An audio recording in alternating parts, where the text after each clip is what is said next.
إن الحمد لله نحمده ونشكره أنفسنا ومن سيئات أعمالنا من يهدي الله فلا مضل له ومن يضلل فلا هادي له وأشهد أن لا إله إلا الله وأشهد أن محمدا عبده ورسوله أما بعد فقد قال الله تعالى في القرآن الكريم أعوذ بالله من الشيطان الرجيم بسم الله الرحمن الرحيم يا أيها الناس اتقوا ربكم الذي خلقكم من نفس واحدة وخلق منها زوجها وبث منهما رجالا كثيرا ونساء واتقوا الله الذي تساءلون به والأرحام إن الله كان عليكم رقيبا يا أيها الذين آمنوا اتقوا الله وقولوا قولا سديدا يصلح لكم أعمالكم ويغفر لكم ذنوبكم ومن يطع الله ورسوله فقد فاز فوزا عظيما يا أيها الذين آمنوا اتقوا الله حق تقاته ولا تموتن إلا وأنتم مسلمون وقال نبينا صلى الله عليه وسلم فإن أصدق الحديث كتاب الله وخير الهدي هدي محمد صلى الله عليه وسلم وشر الأمور محدثاتها وكل محدثة بدعة وكل بدعة ضلالة وكل ضلالة في النار. எல்லா புகழும் புகழ்ச்சிகளும் படைப்பாளன் அல்லாஹ்வுக்கே உண்டாகட்டுமாக. அவனுடைய அன்பும் கிருபையும் கருணையும் கண்மணி நாயகம் ஸல்லல்லாஹு அலைஹி வஸல்லம் அன்னலார் மீதும் அவரை பின்பற்றி வாழ்ந்த அவருடைய குடும்பத்தார்கள், உறவினர்கள், தோழர்கள், தோழியர்கள், நல்லடியார்கள் மீதும் யாரெல்லாம் இந்த மார்க்கம் நிலைப்பதற்காக தன் உயிர் உடைமைகளை தியாகம் செய்தார்களோ அந்த ஷஹீதுகள், அதே போல எனக்கும் உங்களுக்கும் இந்த மார்க்கம் கிடைத்து இன்று நானும் நீங்களும் அல்லாஹ்வுடைய மார்க்கத்தை சரியாக முறையாக பின்பற்றி வாழ்வதற்காக நமது கிராமத்தில் நமது உறவுகளில் யாரெல்லாம் தியாகிகளாக வாழ்ந்து கொண்டிருக்கிறார்களோ, மண்ணறையிலும் இருக்கிறார்களோ அவர்கள் மீதும் என் மீதும் உங்கள் மீதும் மறுமை வரைக்கும் உண்டாகட்டுமாக என்று வேண்டிக் கொண்டதன் பின்னால், அன்புக்குரிய அல்லாஹுடைய நல்லடியார்களே, ஈமானிய உறவுகளே, ஒவ்வொரு வாரமும் அல்லாஹுடைய மார்க்கத்தை படிக்கிற இந்த சந்தர்ப்பத்திலே ஒவ்வொரு விதமான காலத்துக்கு தேவையான அல்லது சந்தர்ப்பங்களுக்கு ஏற்ப சில உபதேசங்கள், நசீஹத்துகள் செய்யப்படுவது வழக்கம் என்கிற அடிப்படையில் இன்றைய இந்த குத்துபா உரையிலே மட்டம் தட்டாதீர்கள் என்கிற தலைப்பில் சில விடயங்களை உங்களோடு பேசலாம் என்று ஆசைப்படுகிறேன். இந்த தலைப்பு தெரிவு செய்யப்படுவதற்கான பிரதான காரணம், சமூகளாவிய ரீதியில் இன்று நாங்கள் முஸ்லிம்களை மட்டும் எடுத்து வரையறை பார்க்கிற போதும் தன்னுடைய ஈமானுடைய அடிப்படை வாதங்களை மறந்தவர்களாக அல்லது இஸ்லாம் என்கிற அடிப்படை இதனூடாக உருவாக்கப்பட்டிருக்கிறது என்கிற இந்த நிலையை மறந்தவர்களாக முஸ்லிம்கள் மத்தியில் தராதரம், உயர்ந்தவன் தாழ்ந்தவன், ஏழை பணக்காரன், படித்தவன் பாமரன் என்கிற இந்த அடிப்படையில், தொழில் ரீதியாக பார்த்தாலும் முதலாளி கூலி தொழிலாளி என்கிற அடிப்படையிலும் நம்முடைய இஸ்லாமிய சமுதாயத்துக்கு மத்தியில் இது வளர்ச்சி அடைந்து வருவதை நாங்கள் பார்க்கிறோம். ஒரு தலைமைத்துவத்தை தெரிவு செய்வதாக இருந்தாலும் அல்லது பொறுப்புகளை வழங்குவதாக இருந்தாலும், ஒரு மஸ்ஜிதை பொறுப்பாக கொடுப்பதாக இருந்தாலும், எந்த ஒரு இடத்தை பார்த்தாலும் இஸ்லாமிய சமுதாயத்தில் இந்த மட்டம் தட்டுதல் என்பது அவர்களை அறியாமல் வளர்ந்து கொண்டிருக்கிறது என்பதை நாங்கள் மறந்துவிடக்கூடாது. அப்ப இதை நினைவுபடுத்தும் முகமாக நம்மை அறியாமல் நாங்கள் ஒரு இடத்துக்கு ஒருவரை தெரிவு செய்யும் போது பொதுவாக இஸ்லாம் சொல்லுகிற வரையறையில் ஒருவரை நாங்கள் தெரிவு செய்கிறோமா என்று பார்த்தால், இஸ்லாம் சொல்லுகிற வரையறையை தாண்டி இந்த இடத்துக்கு தெரிவு செய்யப்படுவது யாரென்றால் அவருடைய பொருளாதாரமும் அவருடைய பட்டமும் பதவியும் தான் ஒரு மனிதனை ஒரு பொறுப்பாளனாக மாற்றுகிறதே தவிர, அல்லாஹ்வுடைய தூதர் ஸல்லல்லாஹு அலைஹி வஸல்லம் அவர்களும் எதை சொல்லி நீங்கள் ஒருவரை தெரிவு செய்ய வேண்டும் என்று சொன்னார்களோ அதை புறக்கணித்து நாங்கள் தெரிவு செய்கிறவர்களாக மாறிக்கொண்டிருக்கிறோம் என்பதை முன்னிட்டு தான் இந்த தலைப்பு தெரிவு செய்யப்பட்டிருக்கிறது. ஆக அன்புக்குரிய அல்லாஹ்வுடைய நல்லடியார்களே, ஈமானிய உறவுகளே, அல்லாஹ் தஆலா அல் குர்ஆன்ல சொல்லுகிற போதும் நமக்கு மிக தெளிவாக அல்லாஹ் பேசுறான். சூரா பலத் அல்லாஹ் 8 to 10 வரைக்கும் சொல்லுகிற போது அல்லாஹ் சொல்லுகிறான், அலம் நஜ்அல் லஹு ஐனைன், நான் அவர்களுக்கு 2 கண்களை கொடுக்கவில்லையா? மனிதருக்கு அல்லாஹ் 2 கண்களை தந்திருக்கிறான் அல்லாஹ் பேசுகிறான். சொல்லிட்டு அல்லாஹ் சொல்லுகிறான், வலிசான வஷஃபத்தைன், அவங்களுக்கு நான் ஒரு நாவையும் 2 உதடுகளையும் நான் கொடுத்திருக்கிறேன். வஹதைனா ஹுன்னஜிதைன், அவர்களுக்கு நான் 2 வழிகளையும் காட்டியிருக்கிறேன் என்று அல்லாஹ் பேசுகிறான். அல்லாஹ்வுடைய பார்வையில் இந்த தராதரம் என்பது அல்லாஹ் சொல்லுகிற விதிமுறைப்படி பார்க்கிற போதும் 2 கண்களும் ஒரு நாவு, உதடும் நாக்கும் சேர்ந்தது. இந்த 3 அம்சங்களை வைத்து அல்லாஹ் தன்னுடைய அடியார்களை அல்லாஹ் கணக்கெடுக்கிறான். அல்லாஹ்வுடைய பார்வையில் தன்னுடைய அடியார்கள் என்பவர்கள் எல்லாம் ஒருமைப்பட்டவர்கள் தான், எல்லாரும் ஒரே வகையை சார்ந்தவர்கள் தான். அப்ப அல்லாஹ்வுடைய தூதர் ஸல்லல்லாஹு அலைஹி வஸல்லம் அவர்களும் இந்த மனித சமுதாயத்தில் இருக்கிற என்னையும் உங்களையும் பார்த்து அல்லாஹ் சொல்லுகிற ஒரே ஒரு செய்திதான், உங்களுக்குள்ள கண்கள் தான் உங்கள் சகோதரனுக்கு இருக்கிறது, உங்களுக்கு இருக்கிற இரண்டு உதடுகள் தான் உங்கள் சகோதரனுக்கு இருக்கிறது, உங்களுக்கு இருக்கிற நாக்கு தான் மற்றவருக்கும் இருக்கிறது என்று அல்லாஹ் படைப்பில் அல்லாஹ் உதாரணம் காட்டுகிறான். படைப்பால் அல்லாஹ் சொல்லுகிறான், நீங்க எல்லாருமே ஒரே மாதிரி படைக்கப்பட்டிருக்கீங்க, உங்களை எந்த வித்தியாசத்தையும் நான் கொண்டு வரவில்லை என்று அல்லாஹ் என்ன செய்கிறான் சொல்லி காட்டுவதை பார்க்கிறோம். உதாரணமாக நம்மள வந்திருக்கிறவர்கள் யாராவது ஒரு ஆளுக்கு நாக்கு இல்லாம படைக்கப்பட்டிருக்குமான்னு கேட்டா கிடையாது. எல்லாருக்கும் நாக்கு இருக்குது, குரல் வளங்கள் குறைஞ்சு போகலாம், சத்தங்கள் குறைஞ்சு போகலாம், ஆனால் நாக்கு இருக்கிறது. இரண்டு உதடுகள் இல்லாத யாரையாவது பார்க்க முடியுமா என்றால் உதடு இல்லாதவர்களை பார்க்க முடியாது. கண் இல்லாத யார், கண் இருக்கிறது ஆனால் குறைபாடு இருக்கிறது. ரெண்டு கண் இருக்கும், யாராவது ஒருவர் ஒத்த கண் வந்து ஒத்த கண் இல்லாதவர்களை பார்க்க முடியுமான்னு கேட்டா கிடையாது. ரெண்டு கண்ணுமே இருக்கும், ஆனால் ஒரு கண் பார்வை இழந்திருக்கும். அப்ப அல்லாஹ் நமக்கு படைப்பை பற்றி பேசுகிற போது, நான் உங்களை ஒரே தராதரத்தில் படைத்திருக்கிறேன்.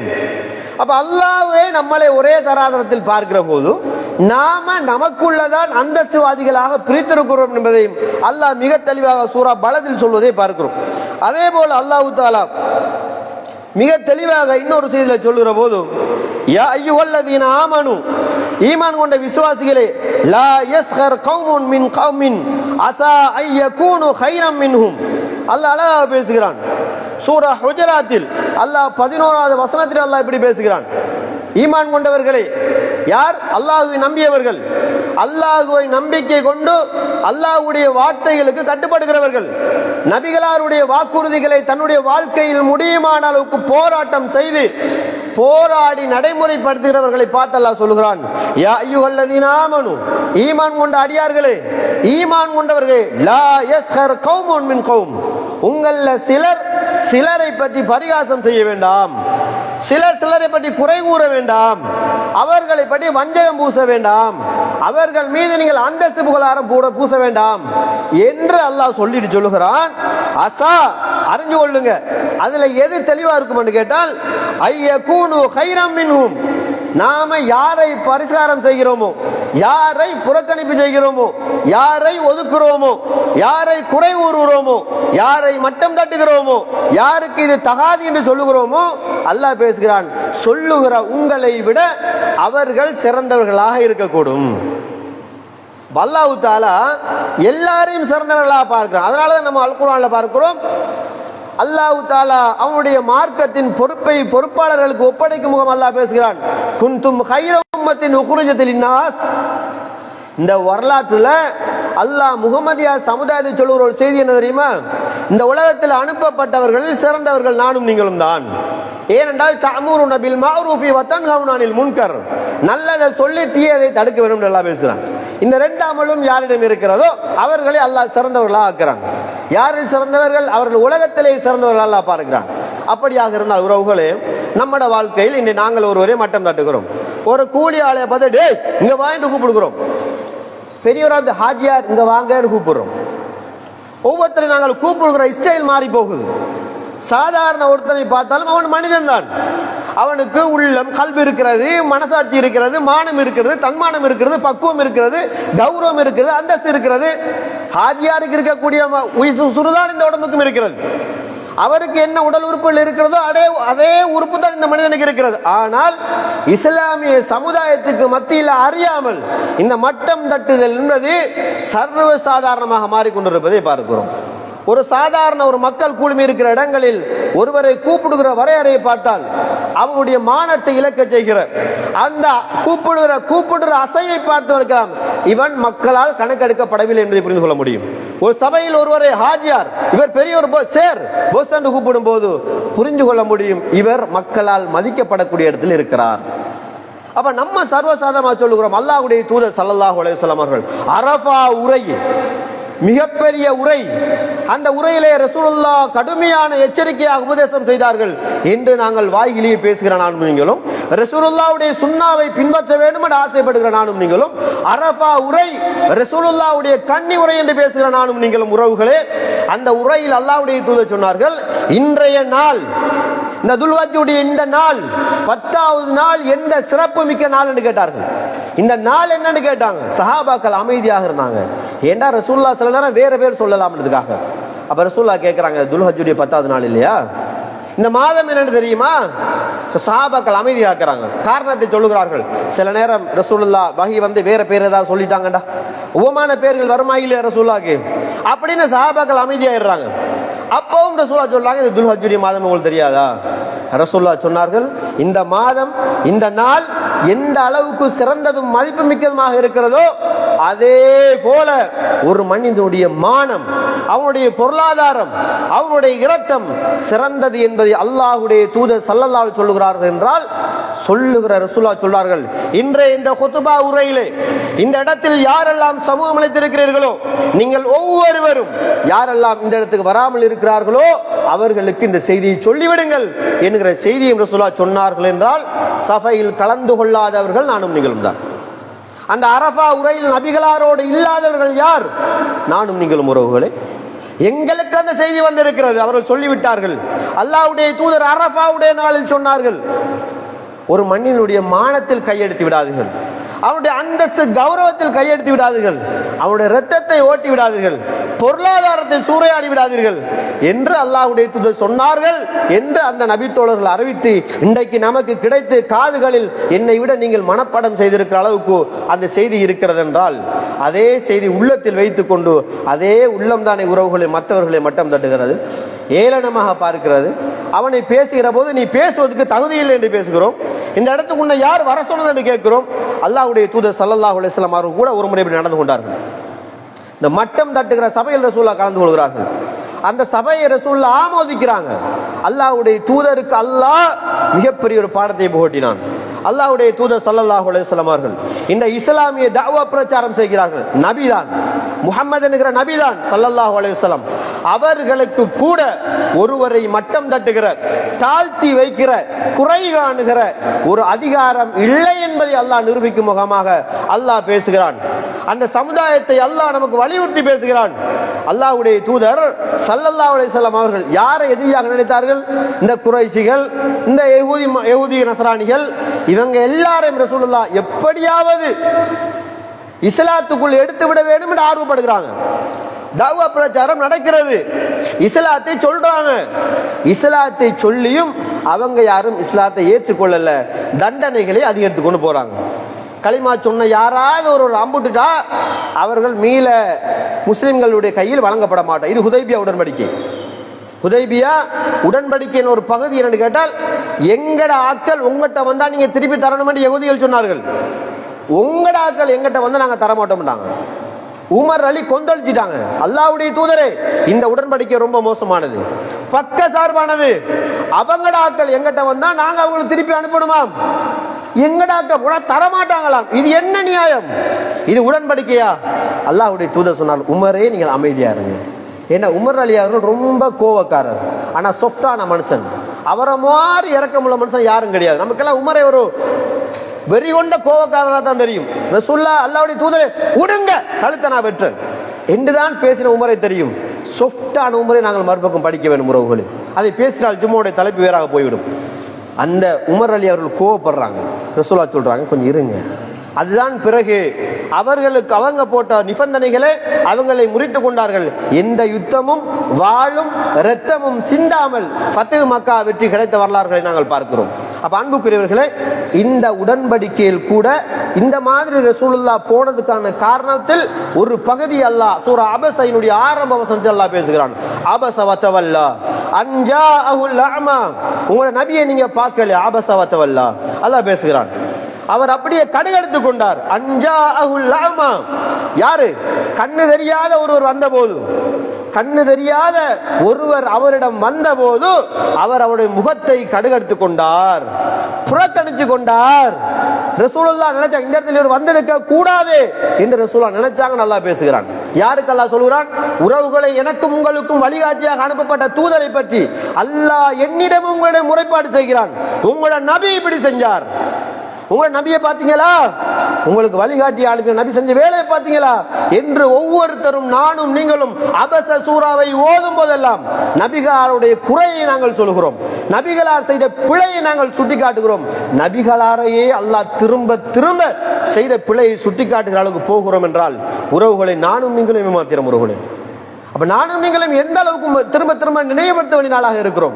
ஒவ்வொரு நாளும் ஒவ்வொரு நொடிகளும் காலையும் மாலையும் நான் யாரை சந்தித்தேன், யாரோடு பேசினேன், யாரோடு என்ன பேசினேன், இவருடைய மானத்தில், இவருடைய இரத்தத்தில், இவருடைய சொத்துக்களில் எப்படி நடந்து கொண்டேன் என்பதை நானும் நீங்களும் பரிசீலனை செய்திருக்கிறோமா?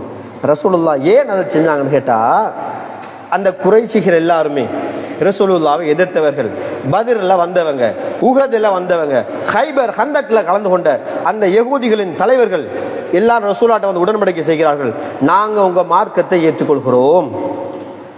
நம்முடைய எதிரி நம்மளோட சமரசம் செய்ய வந்த எவ்வளவு சந்தோஷமா இருக்கும், அதை விட ஒரு சந்தோஷம் இருக்காது. அவங்க எல்லாரும் வச்ச நிபந்தனையில் ஒன்று, அல்லாஹ்வுடைய தூதரே, நாங்க உங்களோட இஸ்லாத்தை ஏற்றுக்கொள்ள வேண்டுமாக இருந்தால், உங்களோட மார்க்கத்தோட இணைஞ்சு போக வேண்டுமாக இருந்தால், அவங்க வச்ச நிபந்தனைகள் ஒன்று, நாங்கள் உயர்ந்தவர்கள், பதவி உள்ளவர்கள், பொருளாதாரம் கொண்டவர்கள், நாங்க இருக்கிற தொழுகையில அவங்க குறை, உங்களோட மற்றவங்க வரக்கூடாது, நாங்க இருக்கிற சபையில கண்ணு தெரியாத, பணம் இல்லாத, சொத்துக்கள் இல்லாத யாரும் வரக்கூடாது. இது உடன்படிக்கை.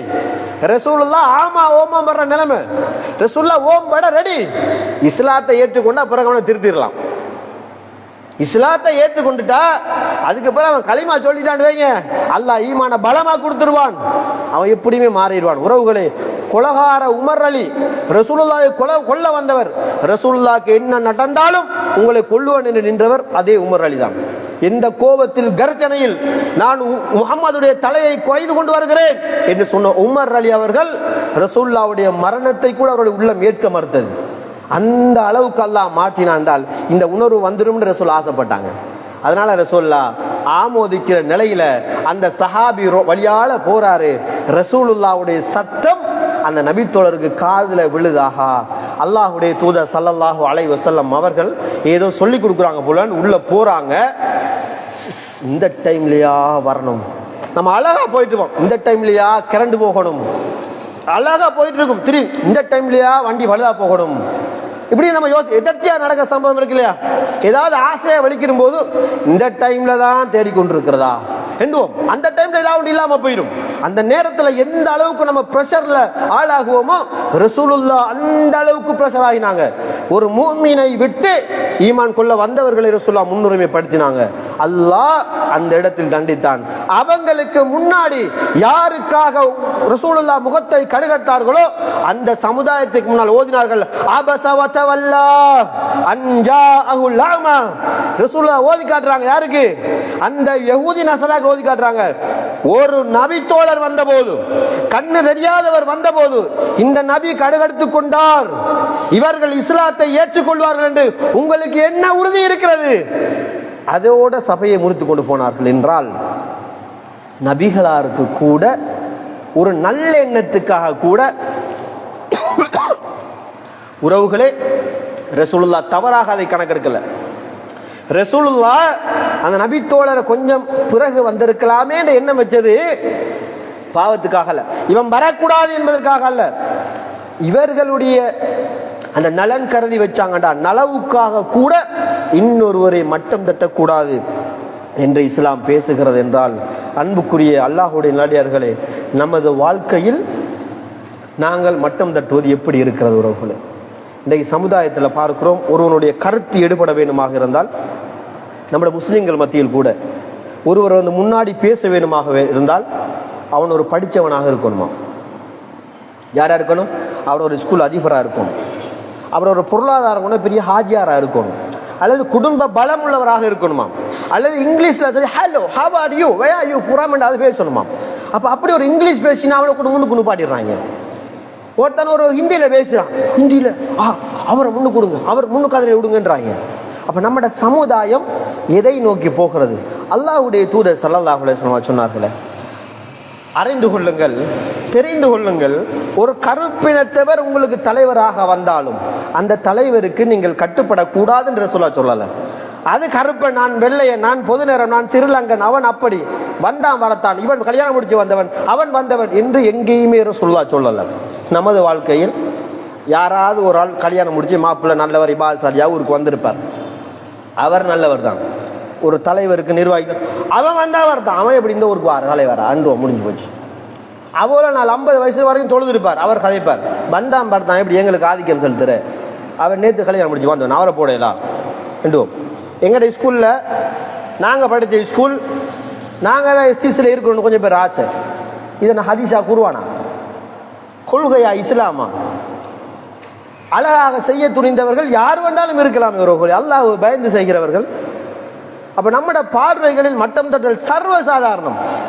சில இடங்களில் சபை தலைவர்கள் தெரிவு செய்யும் போது பணக்காரர்களை பார்த்து தெரிவு செஞ்சுட்டுறது, அவருக்கு சொந்த அறிவும் கிடையாது, சொல் புத்தியும் கிடையாது, கேட்கறதும் இல்லை, நான் சொல்றதுதான் நீ கேட்கணும் என்று அவர் நிற்பார்.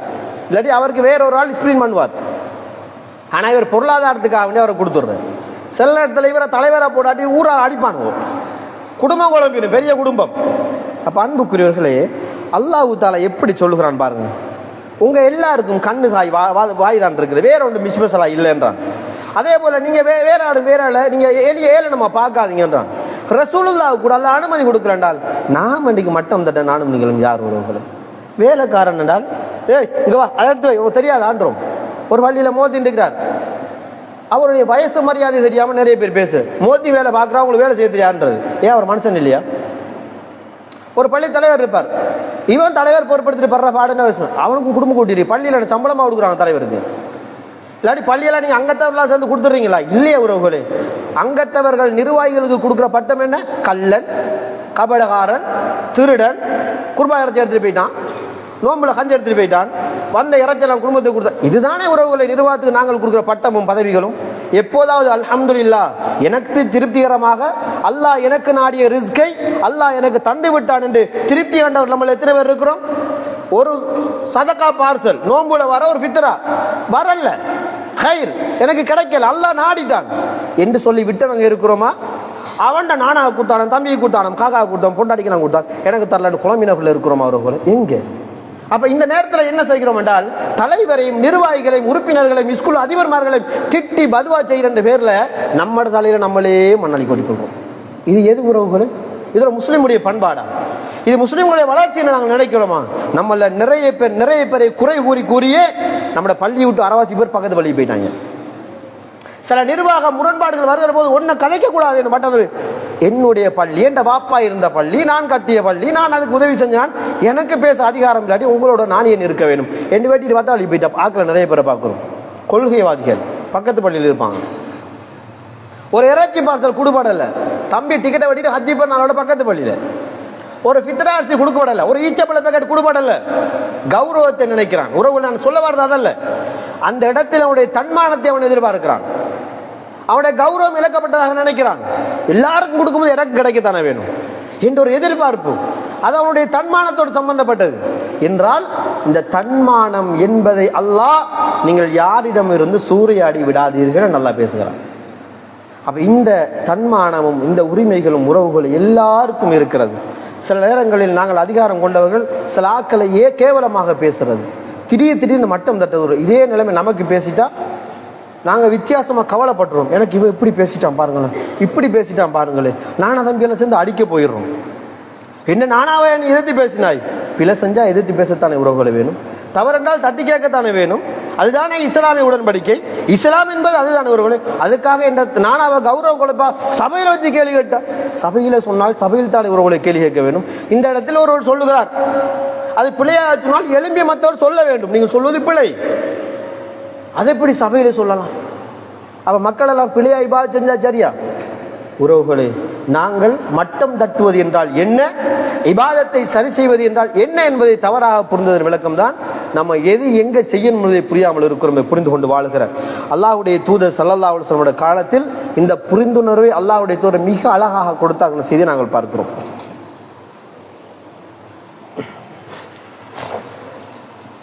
அல்ஹம்துலில்லாஹ் வஸ்ஸலாத்து வஸ்ஸலாமு அலா ரசூலில்லாஹ் முஹம்மது பின் அப்துல்லாஹ் அம்மா பஅத்.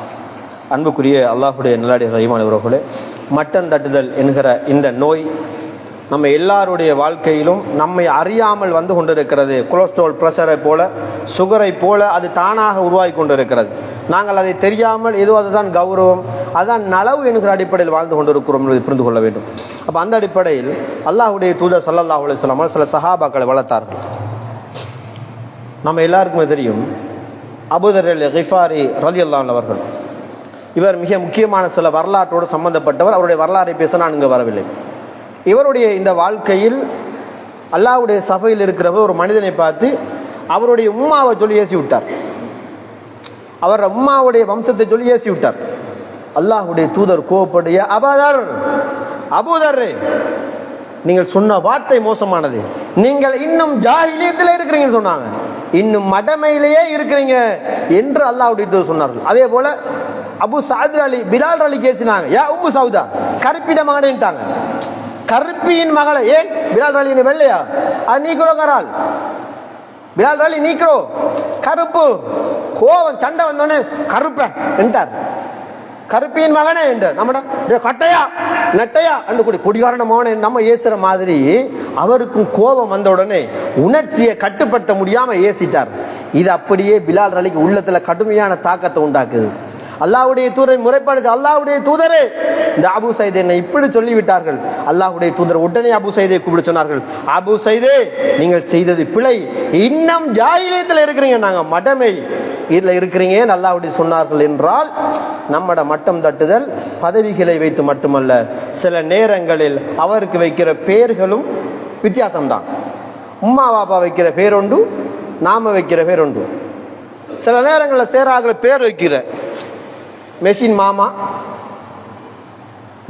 மாமா, டெக்டர் அப்பா, நம்ம வைக்கிற பேர்கள் அது அவருக்கு அந்தஸ்தை கூட்டுமாண்டா கூட்டாது. சிலாக்களுக்கு சில பேர், கஞ்சா மாமா, பீடி அப்பா, அவர் பீடி பத்துறாராம், அதனால அவருக்கு பேர் பீடி அப்பா. ஊர்ல அவர் அப்துல் ரஹ்மானா, அவரோட பேர் அப்துல் ரஹ்மான், ரஹ்மானின் அடியான் எந்த பேர் இருக்கும், அப்பா அம்மா வச்சிருப்பாங்க. இவருக்கு பீடியப்பாண்டா தான் விளங்கும். பீடியப்பா அந்த அன்னைக்கு வீடு அப்படின்னு அப்துல் ரஹ்மான் தெரியா. அப்ப நம்மட வாழ்க்கையில் சில ஆட்களுக்கு லக்கம், அன்பு பேர் என்கிற பேர் குண்ணியத்தாக நினைச்சு கொண்டு பட்ட பெயர்களை வைக்கிறது. அவனுக்கு அவன் கட்டையா இருப்பான், நெட்டையா இருப்பான், வளர்த்தியா இருப்பான், மெலிஞ்சா குண்டா தடியாண்டெல்லாம் கூப்பிடுறது. அது அவனுக்கு அசௌகரியத்தை உண்டாக்கும். அது அவனுக்கு கேவலத்தை. ஆக்களுக்கு ஏய் குண்டா தடியாண்டு எப்படி இருக்கும், என்னடா எல்லாரும் என்ன தடியா கூப்பிடாதவன் கூட நீ தடியானா வா பொறைக்கு அவனுக்கு உண்டாத. அப்ப இந்த உணர்வு அவனை மட்டும் தட்டும், அந்த சபையில அவனை வேறாக எடுத்து காட்டும். அப்ப அல்லாஹ்வுடைய தூதர் ஸல்லல்லாஹு அலைஹி வஸல்லம் காலத்துல நமக்கு தெரியும், சஃபியா அலி குள்ளமான மனுஷி, ரசூலுடைய மனைவி சஃபியா குள்ளையான மனுஷி, ஆயிஷா அலி கொஞ்சம் வளர்த்தி. ஆயிஷா அலிக்கும் சஃபியா அலிக்கும் செட் ஆக, ரசூலோட பொண்டாட்டி மாதிரி தான். அவங்க ரெண்டு பேருக்கும் எப்போதுமே செட் ஆகிறது கிடையாது, மனைவி மாதிரி தானே. அதனால 4-5 முடிச்சிருந்தா நமக்கு தெரிஞ்சிருக்கும். ஒன்று கொண்டு ஏதோ ரெஸ்லிங் மாதிரி நடக்கும், மாங்கால லெஃப்ட்லிங் நிற்க வேண்டி வரும். இந்த மாதிரி ரெண்டு பேரும் கடுமையான சண்டை. சில நேரங்கள்ல ஹதீஸ்களை பார்க்கிறோம், சஃபியர் அலி கொடுத்த சாப்பாட்டு தரத்துக்கு வீசி விட்டாங்க ஆயிஷா நாயகி. அவ எந்த வீட்டுக்கு எப்படி சாப்பாடு அனுப்புவா, என் புருஷனுக்கு நான் தான் சமைச்சு கொடுப்பேன், உன் வீட்டுக்கு வந்தா நீ சமைச்சு கொடு, இதான் அவங்களோட கேரக்டர். அப்ப ஆயிஷா ரலியல்லாஹு அவர்கள் சஃபியர் அலியை பார்த்து ஹட்டாச்சின்ட்டாங்க. ரசூலுல்லாஹ் கோவப்பட்டு, ஆயிஷாவே நீங்கள் சொன்ன இந்த வார்த்தையை கடலில் கலந்தால், அந்த உதாரணத்தை சொல்ல சொன்னாங்க, கடல்ல கலந்தால் கூட அந்த கடல் கூட நாசமாக மாட்டாங்க சொல்லலாம். அப்ப ஒருத்தருக்கு வைக்கிற சில பெயர்கள் கூட அவருடைய அந்தஸ்தையும் கௌரவத்தையும் இழக்க செய்யும் என்பதை நாங்கள் மறந்துவிடக் கூடாது. நம்மகிட்ட வேலை செய்யறவனாக இருக்கலாம் உறவுகளே, அது முஸ்லீமாக இருக்கட்டும், முஸ்லீம் அல்லாதவராக இருக்கட்டும், அவருடைய மனிதனாக பார்க்கிற மார்க்கமாக போகிறோம். அதனால்தான் அல் முஸ்லிம் அஹுல் முஸ்லிம் அலி இஸ்லாம் பேசுகிறது. ரசூலுல்லாஹ் அதைத்தான் ஹஜ்ஜத்துல் வதா உறவில் அரஃபா உறவில் சொன்னார்கள், ஒரு முஸ்லிம் இன்னொரு முஸ்லிமுக்கு சகோதரன், என்ற சகோதரனுக்காக நான் உயிரையும் கொடுப்பேன், என்ற சகோதரனுக்கு கொண்டா நான் போராடுவேன், என்னுடைய சகோதரனுக்கு இதை கிடைக்கிற வரைக்கும் விட மாட்டேன் என்றால், என்னோடு பிறக்காத என் தாய்க்கும் தந்தைக்கும் பிறக்காதவனை கூட இஸ்லாம் என்கிற இந்த போர்வையில் இஸ்லாத்தில் பிறந்தவனாக இஸ்லாம் அவனை சகோதரனாக பார்க்க சொல்லுகிறது என்றால், அன்புக்குரியவர்களே, இந்த தகுதி தாண்மைகள் ஜாஹிலியா கால பண்பதை மறந்துவிடக் கூடாது. அதனால் தான் குறைஷிகள், மஜூசிகள், நசராக்கள் பிரிந்திருந்தார்கள். ரசூலுல்லாவை அவர்கள் ஏற்றுக்கொள்ள மறுத்ததும் அதான் காரணம். எங்கட குலத்துல வருவார் என்று நபி என்று எதிர்பார்த்திருந்தாங்க நசராக்கள். நசராணிகள் எதிர்பார்த்த அந்த எதிர்பார்ப்பு எங்கட குலத்துல தான் நபி வந்திருக்கார். மூசா, ஈசா எப்படின்னு போற போது இப்ராஹிம் நபி தொடக்கம் எல்லாமே அந்த பரம்பரையை சார்ந்தவர்கள். இசாக் நபிகளுடைய பரம்பரை எடுத்து அப்படியே பனு இஸ்ரவேலர்கள், பனு இஸ்ரவேல் யோசிச்சார்கள். எல்லா நபிமார்களும், யாக்கூப் நபி, யூசுப் நபி, அதுக்கு பிறகு வந்து ஏசா, ஷுஐபா, எல்லா நபிமார்களும் எங்களுடைய வம்சத்துல வந்தாங்க. அதனால குறைஷியர்களை பழிவாங்க எதிர்பார்த்திருந்தாங்க. அல்லாஹ் எதிர்மறையாக குறைஷியர்களிடம் நபியை கொண்டு வந்தான். அவர்கள் நபியை ஏற்ற மறுத்தார்கள். ஏன்? எங்கட குடும்ப கௌரவம் இழந்துட்டோம், அந்தஸ்து இல்லாம போயிட்டு. அந்த ஜாகிலியா கால பழக்கங்கள் இருக்கக்கூடாது. இந்த கல்யாண மாப்பிள்ளை பொண்ணு தேடும்போது கூட பணத்துக்கு பணத்தை தான் எதிர்பார்க்கிற, மாப்பிள்ளை தேடுற பொண்ணு தேடுற கொள்கையை பார்க்கிறல்ல. நம்ம இந்த புள்ள பிஏ, மாப்பிள்ளை பிஏ, மாப்பிள்ளை பிஏக்கு எங்க போ, நம்மள கொள்கைவாதிகள் எங்க படிச்சு கொஞ்ச நாள்ல படிச்சு போட்டு வேலைக்கு போனா, அம்மா பாப்பாக்கு உதவி செய்யணும், பாப்பா கஷ்டத்துல இருக்கிறா என்று உதவி செய்யப்படும். அல்லாஹ் அருள் செஞ்ச கொஞ்சம் பேரை தவிர நிறைய கொள்கைவாதிகளுடைய பிள்ளைகள் படிக்கிறது இல்லை. ஏன்னா நம்ம எல்லாரும் இஸ்லாம் தான் முக்கியம் என்று போட்டு அவனை படிக்க விடுறதும் இல்லை, உதவ விடுறதும் இல்லை. ரெண்டும் இல்லாம கடையில வந்து மாடமை ஆடமை விட்டுறதால அவன் அப்படியே பழகிட்டான். ஆனா தொழிலாளி முதலாளியாக அவன் இருப்பான், நல்ல திறமை உள்ளவனாக இருப்பான். சில ஆசிரியர்கள் மட்டம் தட்டுவார்கள், நீ மாடி மேய்க்கு தான் சரி, கடைசி பார்த்தா அந்த டீச்சர் அவங்ககிட்ட வேலை செய்ய எழுதிப்பான். டீச்சர் யார்கிட்ட வேலை செய்வாங்க? படிக்காத BA degree O level A level scholarship செய்யாதவன் பெரிய கம்பெனி வச்சு நடத்துவான். அது கீழே இன்ஜினியர் வேலை செய்யறாராம், மேனேஜராம். அவர் எங்கே டோக்கியோவில் படிச்சாராம், லண்டன்ல படிச்சாராம். மேனேஜர் யாருக்கு? படிக்காதவனுக்கு கீழே இவர் மேனேஜர். இந்த படிப்பு உனக்கு தேவைதானா? உதாரணமா நான் படிக்க கூடாதுன்னு சொல்ல வரல, சும்மா மட்டம் தட்டுற விஷயத்தை பத்தி பேசுறேன். அப்படின்னா படிக்காதவனுக்கு கீழே படிக்காதவன் தானே வேலை செய்யணும். உறவுகளே, அல்லாஹ் அதைத்தான் பேசுகிறான். படிச்சவனுக்குரிய அறிவு படிச்சவனோட சம்பந்தப்பட்டது. படிக்கலையா அவனுக்கு வேற ஒரு திறமை இருக்கும், அவனை நம்ம மட்டம் தட்டக்கூடாது. ஸ்கூல்ல நிறைய நடக்கிற பிளவுகள், குர்ஆன் மதரசாக்களில் மௌலிமார்கள் நிறைய செய்யறது, மக்கு மாடு உனக்கு சொல்லுத விளங்காதா? இல்லை ஒரு அவனுக்கு குர்ஆன் ஓத வரவில்லையா, வேறொரு செய்தியில் அவனுக்கு குர்ஆனை விளங்கப்படுத்த முயற்சி செய்யணும். இவனுக்கு இந்த மெட்ஸ் பாடம் விளங்கலையா, இங்கிலீஷ் பாடம் விளங்கலையா, அவனுக்கு விளங்குற மாதிரி நம்ம படிப்பிக்கணும். அல்லது நம்ம தான் மக்கு, ஏன்னா அவன் ஸ்டைல நமக்கு போக தெரியல என்றால் நம்ம தான் நம்மளை ஏசிக்கொள்றோமே தவிர அவன் சிறந்தவனாகத்தான் இருப்பான் என்பதை நாங்கள் ஆழமாக புரிந்து கொண்டு, இந்த மட்டம் தட்டுதல் பெருமையின் ஒரு பகுதி என்பதை நாங்கள் ஆழமாக புரிந்து கொள்ள வேண்டும். தற்பெருமை, கிபிர், பெருமைதான் ஒருத்தரை மட்டம் தட்டும். என்னை விட அவன் எப்படி சிறந்தவனா வருவான் என்கிற இந்த தன்னம்பிக்கை இருக்கிற பெருமை, ஷைத்தானிய தன்மைதான் இந்த தற்பெருமை என்பதை நாங்கள் புரிந்து கொண்டு, இந்த தற்பெருமை யாரிடமெல்லாம் இருக்கிறதோ அவர்கள் கட்டாயம் மற்ற மனிதனை மதிக்க மாட்டார்கள், அவனுக்குரிய கௌரவத்தை கொடுக்க மாட்டார்கள் என்பதை புரிந்து கொண்டு வாழுகிற நல்லடியர்களாக உறவுகளே, மட்டம் தட்டுதல் மிகப்பெரிய ஒரு செய்தி. உங்களை கிபிர், பெரும்பாவத்தில் இருக்கிற அந்த உங்களை நரகத்தில் இட்டு செல்லுகிற பெரிய ஒரு பாவத்தின் பக்கம் இட்டு செல்லுகிற இந்த பெருமை என்பதை புரிந்து கொண்டு வாழுகிற நல்ல அடியார்களாக அல்லாஹ் ரப்புல் ஆலமீன் இந்த பெருமையிலிருந்து பாதுகாப்பு தேடினாலே அல்ஹம்துலில்லாஹ், அல்ஹம்துலில்லாஹ். நானும் நீங்களும் இந்த மட்டம் தட்டுறது, மற்றவனை குறைவா பார்க்கிறது, மதிப்பிட்டு பார்க்கிறது, மதிப்போட பார்க்கிறது, கௌரவத்தை பார்க்க எல்லாமே இல்லாமல் போய்விடும். அதனால் அல்லாஹ்வுடைய அடியார்களாக, அல்லாஹ்வை நம்பிக்கை கொண்டவர்களாக, முஸ்லிம்களாக நாமும் நம்மளோடு இருக்கிறவர்களையும் பார்க்கிற நல்ல உள்ளம் கொண்டவர்கள் அல்லாஹ் யாரையெல்லாம் மாற்றினானோ அவர்களை போன்ற அந்த உள்ளம் கொண்ட நல்லவர்களாக அல்லாஹ் ரப்புல் ஆலமீன் என்னையும் உங்களையும் ஆக்கி அல்வானாக. வ ஆகிரு தஅவானா அல்ஹம்துலில்லாஹி ரப்பில் ஆலமீன்.